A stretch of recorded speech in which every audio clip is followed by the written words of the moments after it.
Secretary for Devolution, Teresa Baika, other permanent secretaries, the chairpersons of independent commissions and independent offices, Excellency governors, deputy governors, the county executive committee members for finance, and all the protocol observed, ladies and gentlemen, guided by Article 6.2 and 189 of the Constitution of Kenya 2010, and pursuant to Section 187.2 of the Public Finance Management Act 2012.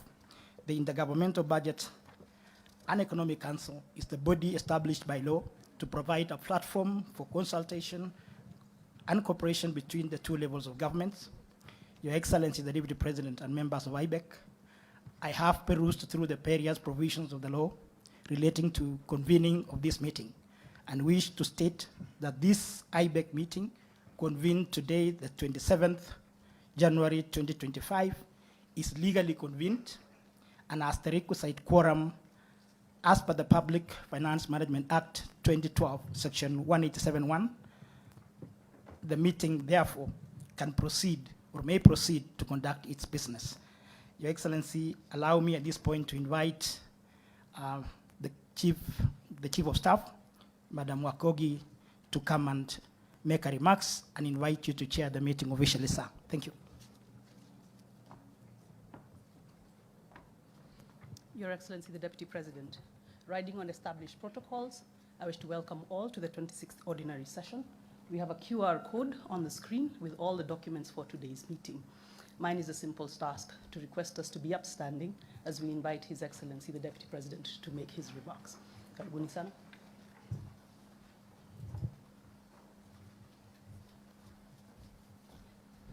Asante sana, you may be seated. Thank you very much. Excellencies, ladies and gentlemen, riding on established protocols, good morning.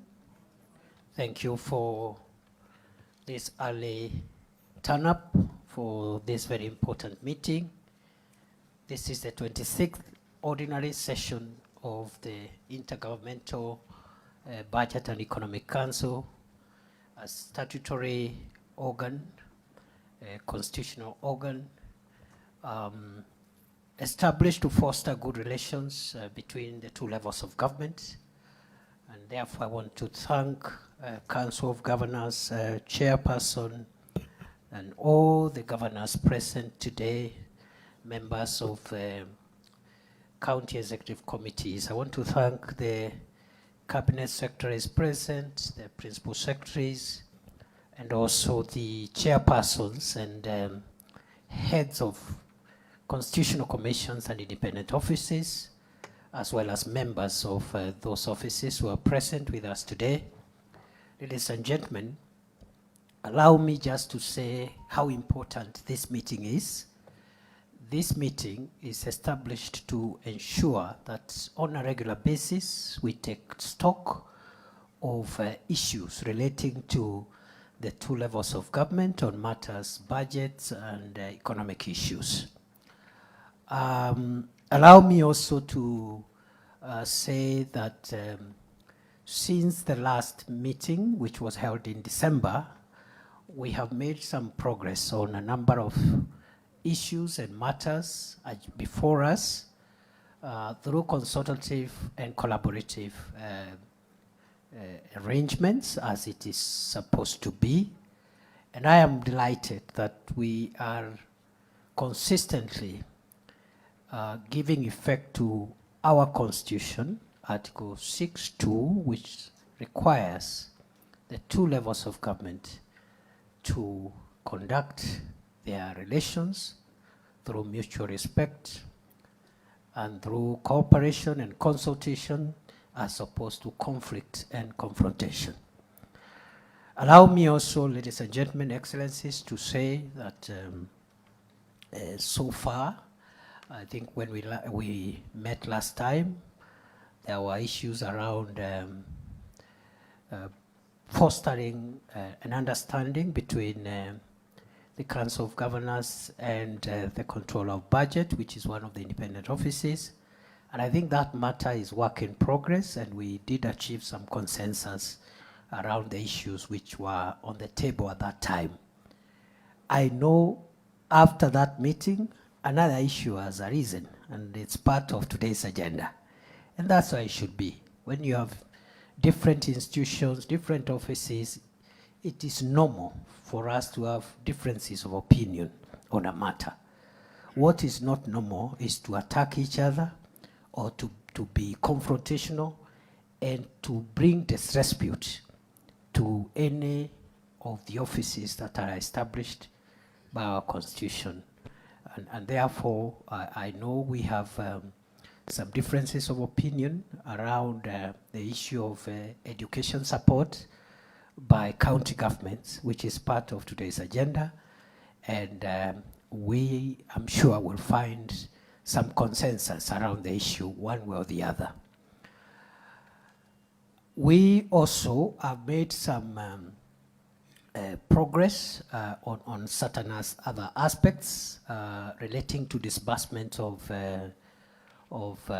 funds. I think we still have some outstanding issues around disbursement, and I think the National Treasury Cabinet Secretary will be briefing us on where we are on that one, so that we can again make sure that counties receive the funds they require to be able to carry out their functions.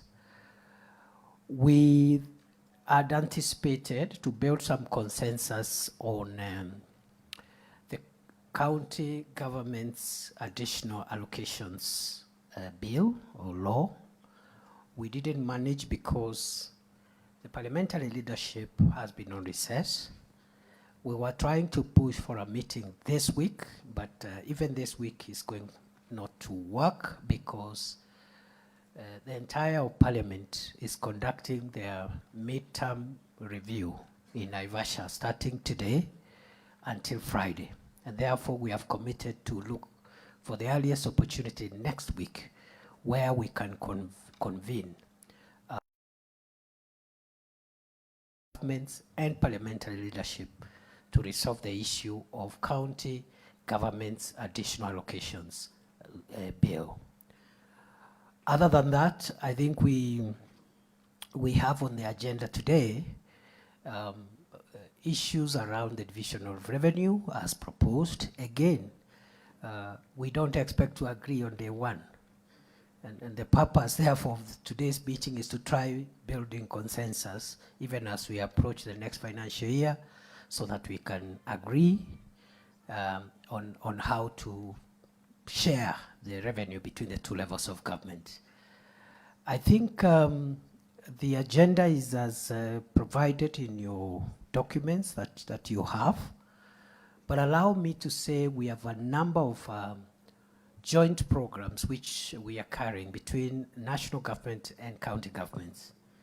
And already we've begun thrashing out some of the issues around those shared programs. One is on the issue of county aggregation and industrial parks. Some work has been done, and I know the Cabinet Secretary for Investment, Trade and Industry will be making a presentation on and also we'll be discussing a bit of that, because we've already made some progress in trying to harmonize our positions on county aggregation and industrial parks as one of the common programs we are running. We, in the informal consultations with the Excellencies governors who had come a little earlier, I think we will be consulting going forward to see whether we can convene a meeting next week to discuss the rollout of the universal health coverage, Taifa Care, because we want the national government and county government to form a consensus on how to collaborate and get the best value for the people of Kenya through this very transformative program. So we are on the right track, ladies and gentlemen. We are consulting, we are collaborating, we are cooperating, and therefore we are respecting the Constitution. Where there are sticking issues that need to be resolved, I want to call upon all of us to exercise restraint and to exercise respect for each other, even as we thrash out those issues. Allow me, before I end my remarks, to call on the county government to support the national governments, especially in the programs that are involving both of us, especially in where we have concurrent jurisdiction on some of the functions. And I am happy to note that generally the economic situation is getting stable. The indicators of macroeconomic stability are beginning to coalesce and stabilize, and that is good for the economy. You have seen just 2 days ago, or 1 day ago, Kenya's rating by the international rating agency Moody's has placed Kenya in a good position, in a positive position from negative, and that is as a result of the hard work of the last 2 years, which has been able to arrest the escalation of the macroeconomic fundamentals, namely a foreign exchange rate, inflation, but also other indicators of macroeconomic stability like interest rates and the price of fuel, as well as the price of essential commodities, household commodities. The inflation now is stabilizing at between 2.7 and 3%, down from 9.6%. The dollar, which a year ago was 162, 165 shillings per dollar, the shilling now is stronger, stabilizing at between 127 and 129, 130 shillings. And that has huge implications on livelihoods and the purchasing power of people. And at the grassroots level, most of the merchandise that people buy in local shopping centers is imported. And if the amount of shillings one needs to import one container is less because the shilling is stronger, it means the price of those commodities in our rural areas is going to be better. So with stability around prices of essential foodstuffs, prices of fuel, inflation, interest rates, and also the strength of the shilling, the economy at the macro level is looking good. What remains, and this is the work we need to do for the rest of this term, because both for the president and also for the governors, you are elected for a 5-year term. 2 years and a half are over. We are left with another 2 years and a half, roughly. So what we now need to collaborate and support one another in delivering is microeconomic stability, improving household incomes, improving job creation initiatives. And you will see from the Kenya Kwanza plan, which is now benefiting from the support and input of other parties, other political parties, through the broad-based arrangement. You will see the programs that we want to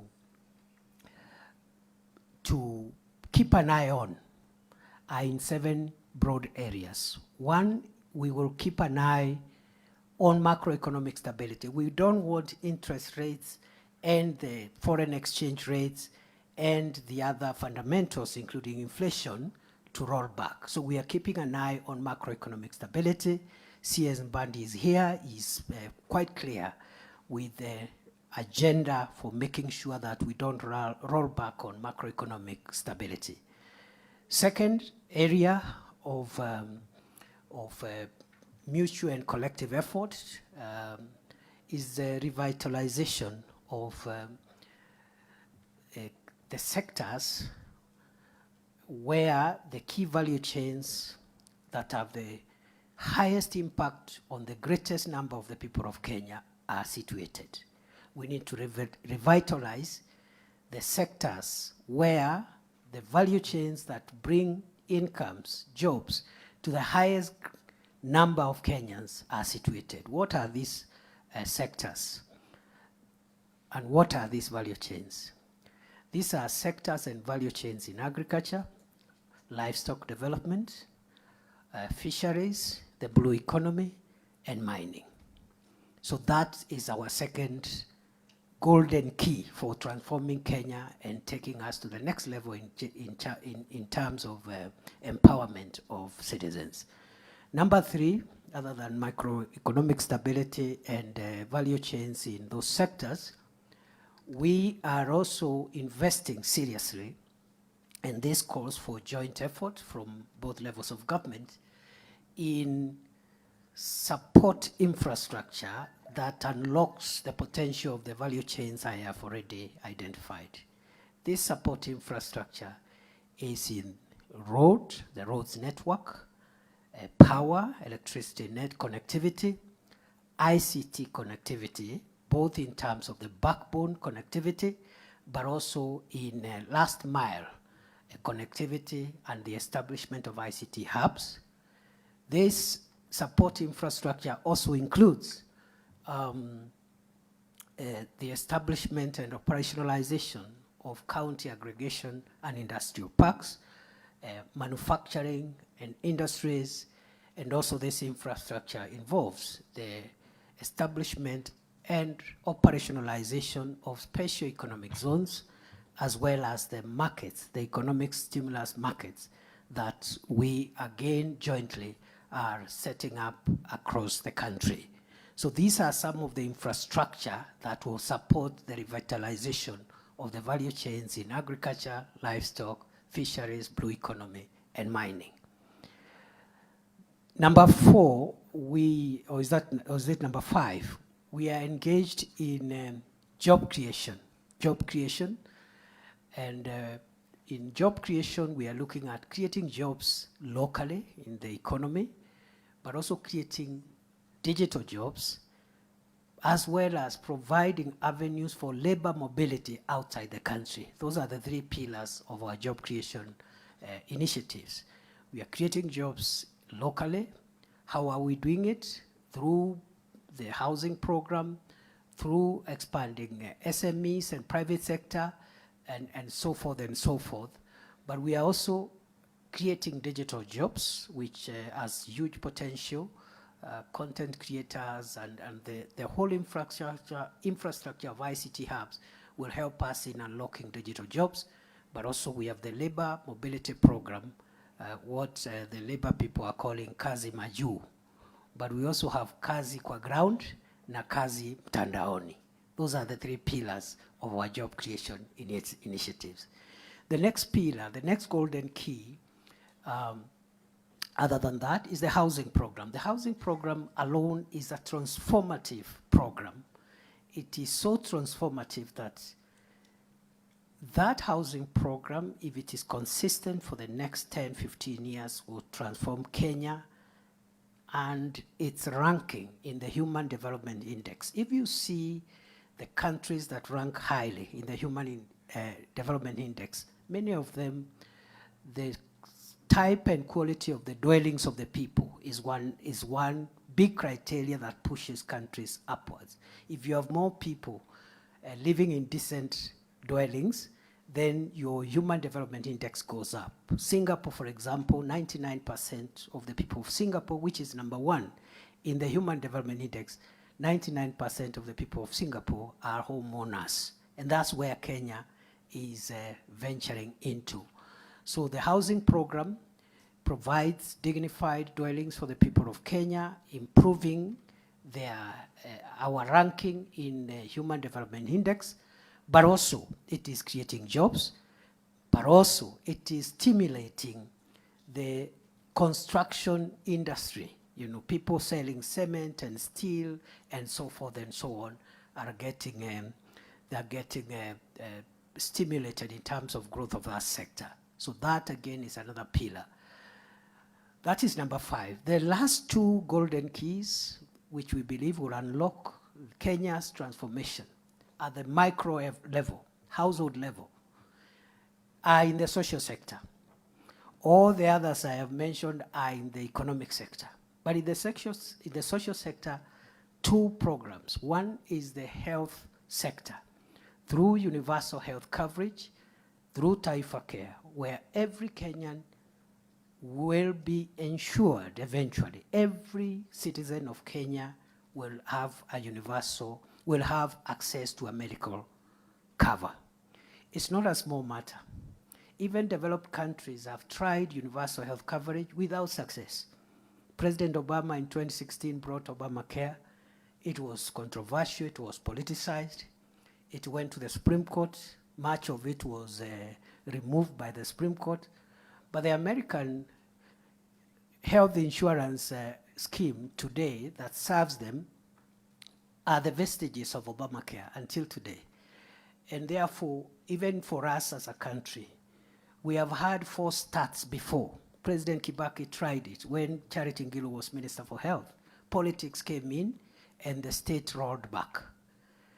In President Uhuru's second term in 2018, when Cecily Kariuki was minister, Uhuru came with the big four. One of the big four was universal health coverage.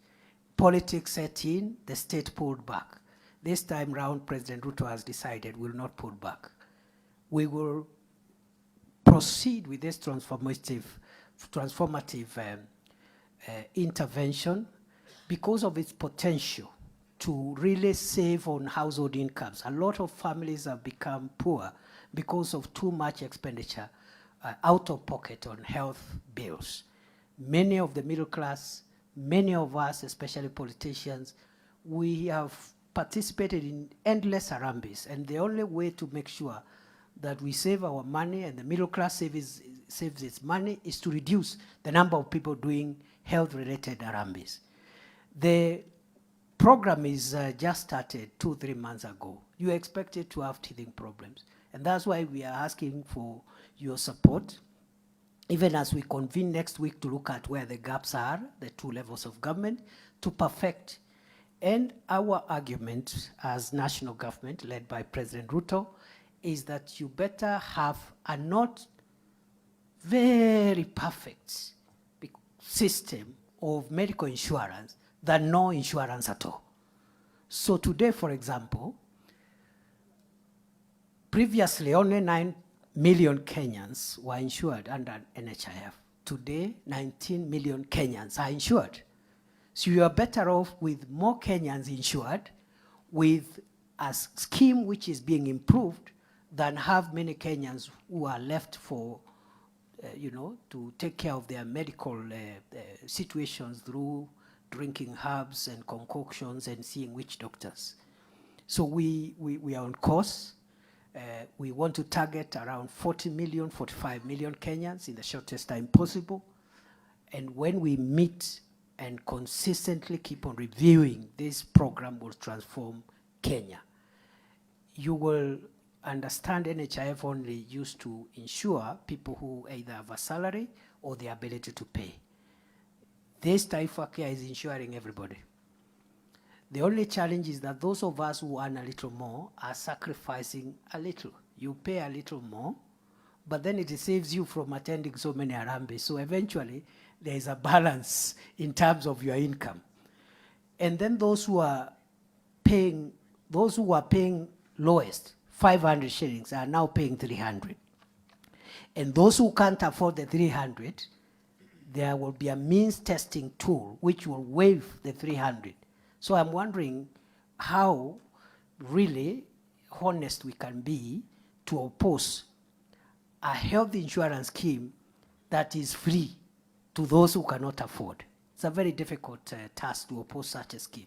So we are going to partner with county governments and also through the National Equipment Support Program, which I think all counties have signed to. That program will give us the access to equipment, especially for lower level hospitals, level 2, 3, and 4, so that Taifa Care can function and the referral system can function when you have diagnostic capabilities at the lower level hospitals. Other than universal health care, lastly, education reforms. Kenya's education reform is ongoing. When this administration took over, the CBC, which includes ECD and pre-primary education, was being rolled out. There were some imperfections which we are working on to make sure the CBC program is perfect. And secondly, we are looking at the funding of higher education, the university funding model, to make sure that universities don't become bankrupt and that as many students as possible access higher education funding. Again, work in progress, teething problems, but it is such a transformative program that we are going to go out of our way, irrespective of the politics, to make sure that we improve higher education, tertiary education, the CBC, to make sure Kenya's education system is accessible to as many people as possible, it is affordable, it is relevant, and it is of high quality. Ladies and gentlemen, that is our vision. That is our shared vision. As this administration, we want to plead with you to partner with the national government to deliver the next phase of our transformation. And God willing, at the end of the term, we can account for every sector. We can account where we found each sector and where we'll have taken it. With those very many remarks, karibuni sana. I also want to request, I had already shared this with the governors who came a little earlier. We have visiting heads of state, about 7 of them, the AU Bureau on Institutional Reforms. President Ruto is the chair of the African Union Institutional Reforms Initiative, and he has called his colleagues from the Bureau. I think about 7 or 8 presidents are visiting. So we have a state event which is starting at 8:30, and therefore I will request the chair of the National Treasury, FCPA Mbadi, who is the alternate chair, to continue with the meeting, of course, co-chaired with the chair of the Council of Governors. If that state event, the AU event, ends early, I'll join you in closing. But I can't promise because I have no control over that agenda. So the other option was to postpone this meeting. And when we consulted with the COG, we felt that it would not have been good to postpone the meeting because it's a statutory meeting and we are behind schedule in so many things. So I think with those few remarks, I want to leave it there. I want to ask the chair COG to make a few remarks. Then we adopt the agenda and continue with the meeting. Asanteni sana. God bless you. Thank you.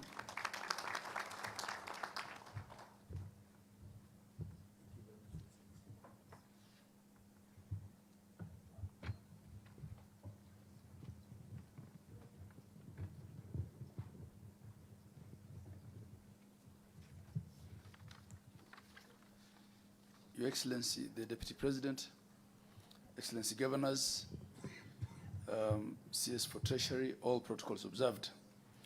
Your Excellency, my remarks will be very brief. I don't want to go into the details of the agenda presentations that we will make.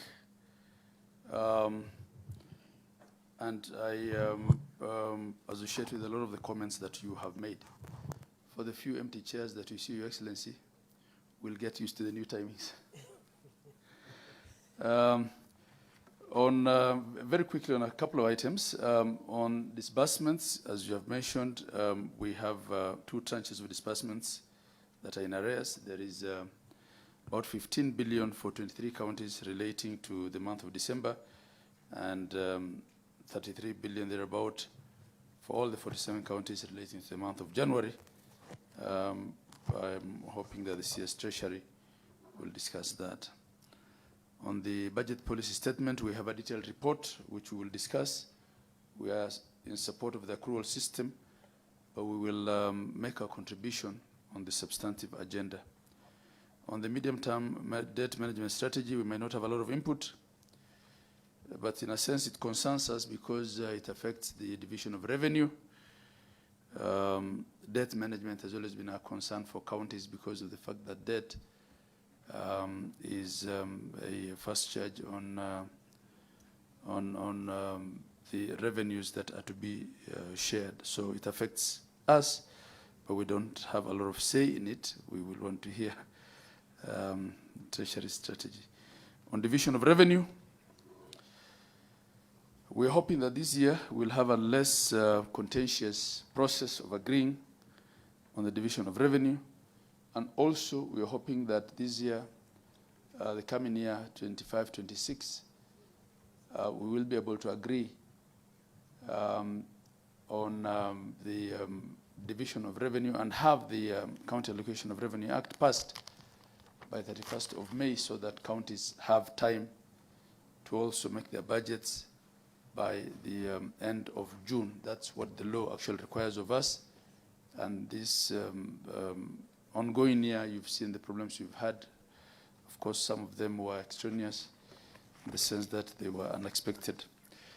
But we also are looking forward to the counties sharing in the benefits of the economy that is now looking up, Your Excellency, as you have told us.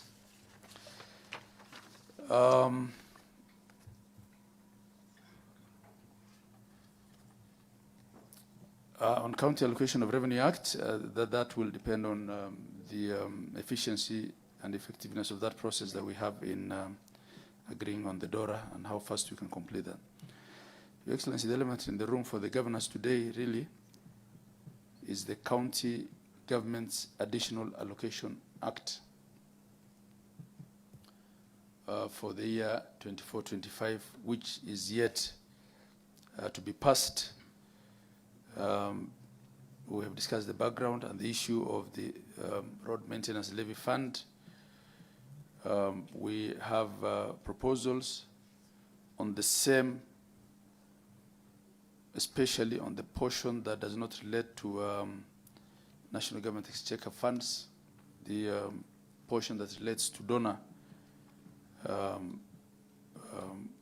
funds, because as you realize, we are now at the end of January. Starting February, Parliament is in recess.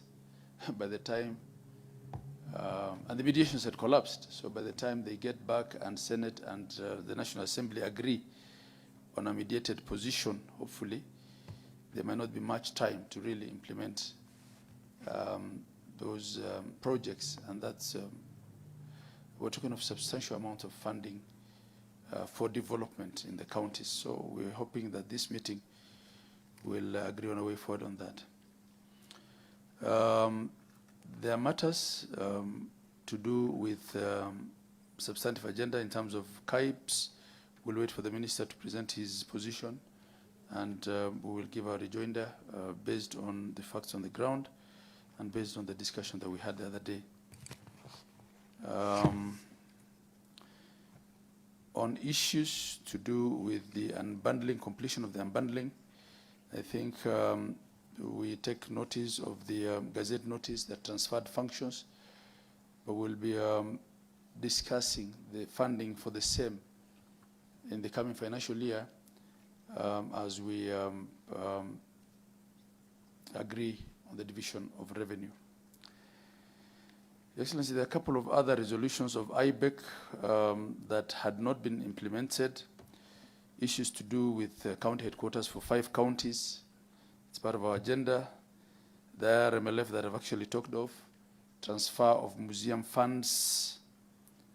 The issue of fines and court fines for some of the counties. The matter of mineral royalties for counties that have earned but have not received the same. Shortfall in the funding of the Community Health Promoters Program. And again, underfunding of KIBES vis-a-vis the status of completion. Last but not least, the recent storm that was raised by the issue of bursaries is also part of our agenda, because there are actually counties that have tried to disburse and have not been able to as a result of that circular. So we hope that we'll also have an agreement on that, which unlocks the funding for bursaries so that kids can go back to school. With those remarks, Your Excellency, I thank you all.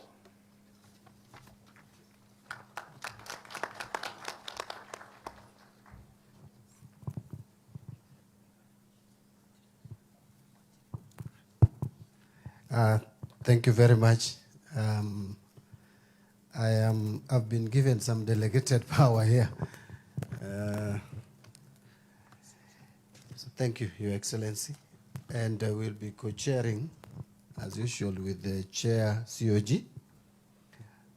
Now, I think having listened to the opening remarks or preliminary remarks by the co-chairs, I would want us now to go back, go to the agenda and have the agenda adopted for discussion. That is the agenda of the 26th ordinary session of IBEC. The number one is that the agenda. Number two, minutes of the 25th ordinary session. Number three, matters arising.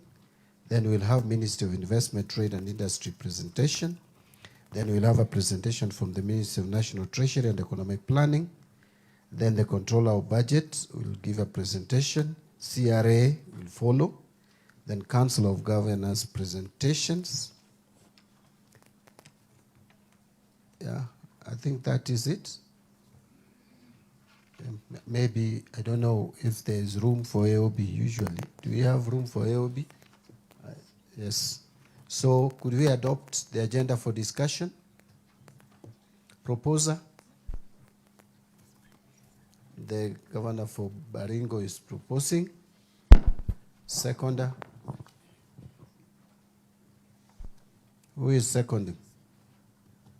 The Governor for Tharaka Nithi is seconding. Thank you very much. Now, let's go to the minutes of the 25th ordinary session.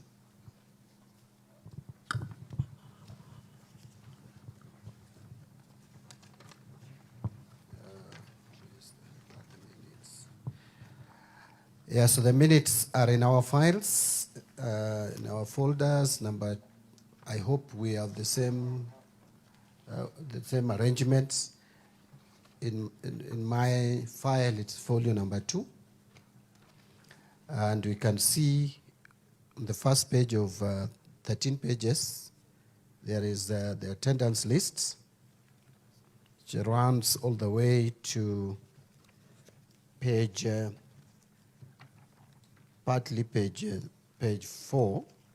But under page 4, there is the agenda, there's Council of Governors, the National Treasury presentation up to number 5. So maybe we just go combine minutes and matters arising so that we don't spend more time. Page 1, page 2, page 3, any issue? Page 4, page 5, page 6. This was a preliminary opening remarks by the chair, the deputy president.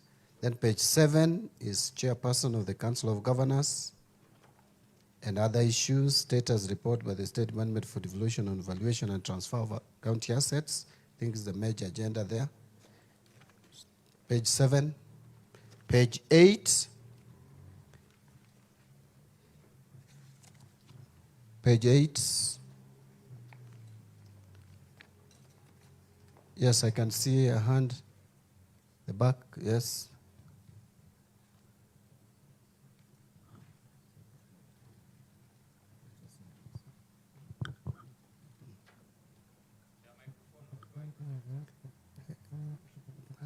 Do we have a mobile mic?